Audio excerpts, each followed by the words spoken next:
अस्सलाम वालेकुम। आज की नशिस्त में हम गुफ्तगू करेंगे पाकिस्तान के अंदर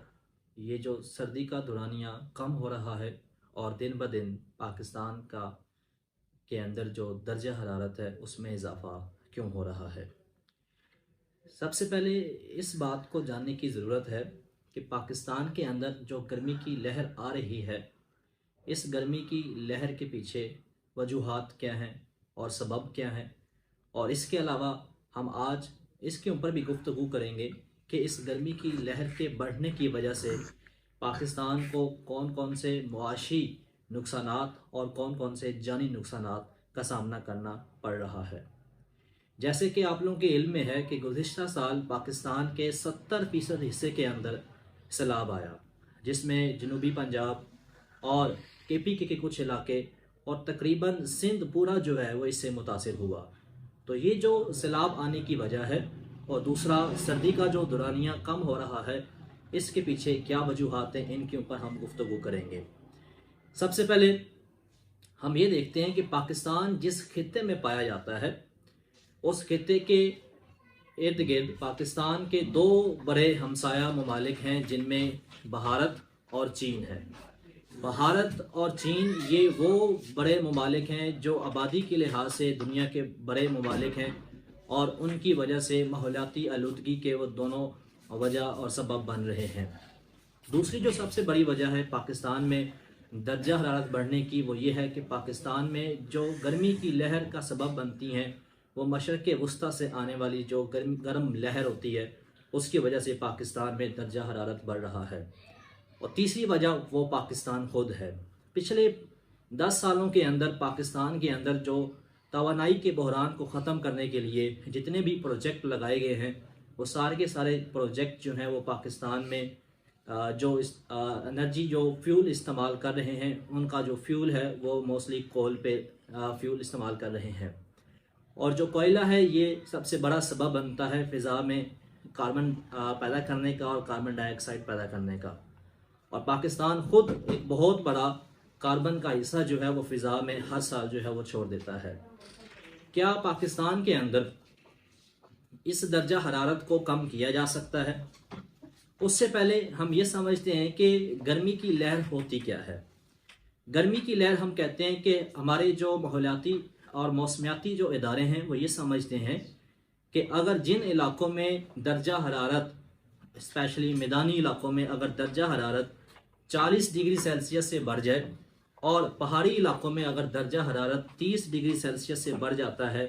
तो हमारे मौसमियाती इदारे कहते हैं कि पाकिस्तान के अंदर शदीद गर्मी की लहर आ चुकी है। गुज़िश्ता सालों के अंदर ये देखा गया कि स्पेशली जो सिंध का शहर जैकबाबाद है, उसमें दर्जा हरारत 52 डिग्री सेल्सियस से भी ऊपर जा रहा था। और इंटरनेशनल माहौलियाती इदारे जो है वो इस बात की ख़तरे की घंटी बजा रहे हैं कि जैकबाबाद जो शहर पाकिस्तान का जो शहर है उसकी आबादी तकरीबन 2 लाख के करीब है और पाकिस्तान को आने वाले सालों के अंदर उस शहर को कहीं और जगह जो है वो शिफ्ट करना पड़ सकता है,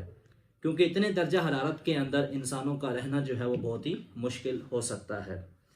एशियाई तरक्याती बैंक की रिपोर्ट ये है कि पाकिस्तान को सालाना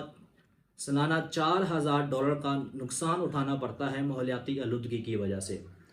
और इसी तरह वर्ल्ड बैंक की भी रिपोर्ट ये है कि पाकिस्तान को सालाना 4 से 5 अरब डॉलर का नुकसान उठाना पड़ता है माहौलियाती आलूदगी की वजह से। टेम्परेचर जब बढ़ जाता है, दर्जा हरारत जब इंक्रीज़ हो जाता है, तो दर्जा हरारत के इंक्रीज़ होने की वजह से एक तो बारिशें कम होती हैं और दूसरा फ़िज़ा में नमी का जो तनासुब होता है वो कम हो जाता है और सूरज से आने वाली जो हरारत है उसकी जो शिद्दत है वो बढ़ जाती है, जिससे पाकिस्तान की ज़रख़ेज़ ज़मीनें जो हैं वो बंजर हो रही हैं और पाकिस्तान के अंदर जो हमारी जो फसलें काश्त हो रही हैं उनकी जो पैदावार है वो दिन ब दिन कम होई जा रही है,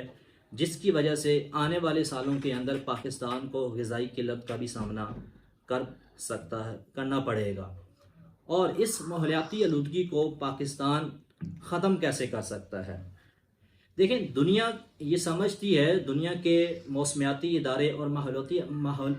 माहौल के मुनासिब से जो इदारे बनाए गए हैं वो ये कहते हैं कि किसी भी मुल्क का जो टोटल रकबा होता है उस रकबे के लिहाज से 33% उसके ऊपर शजरकारी होनी चाहिए। जब पाकिस्तान आज़ाद हुआ था 1947 के अंदर, तो पाकिस्तान के टोटल रकबे का 33 से 35% जो हिस्सा था वो उसके ऊपर दरख्त लगे हुए थे। लेकिन अगर हम आज के पाकिस्तान को देखते हैं तो आज का जो पाकिस्तान है इसके ऊपर जो दरख्त रह चुके हैं रकबे के लिहाज से वो 5% हैं। लेकिन ये जो 5% हैं ये पाकिस्तान के इदारे बताते हैं, लेकिन इंटरनेशनल इदारे जो बताते हैं कि पाकिस्तान के टोटल रकबे का जो हिस्सा है जिसके ऊपर अभी भी दरख्त मौजूद हैं वो 2.25% है। और यह एक बहुत बड़े ख़तरे की घंटी है हम लोगों के लिए। और हमें चाहिए कि हम सब मिलके पाकिस्तान के अंदर जो दरख्त हैं वो उनको बढ़ाएं, शजरकारी की जो मुहिम है उसको आम किया जाए। और इसके आगे आने वाला जो हमारे पास जो मौसम आ रहा है बहार का, तो हम तमाम पाकिस्तानियों को मिलकर दरख्त जो हैं वो लगाने चाहिए। कम से कम अगर एक पाकिस्तानी अगर ये इरादा कर ले कि मैं इस बहार के मौसम के अंदर एक दरख्त लाजमी लगाऊंगा, तो इस 22 करोड़ आवाम की आबादी का ये मुल्क है, तो इसका मतलब है कि पाकिस्तान एक साल के अंदर 22 करोड़ दरख्त जो है वो लगा सकता है। शुक्रिया, अल्लाह हाफिज़।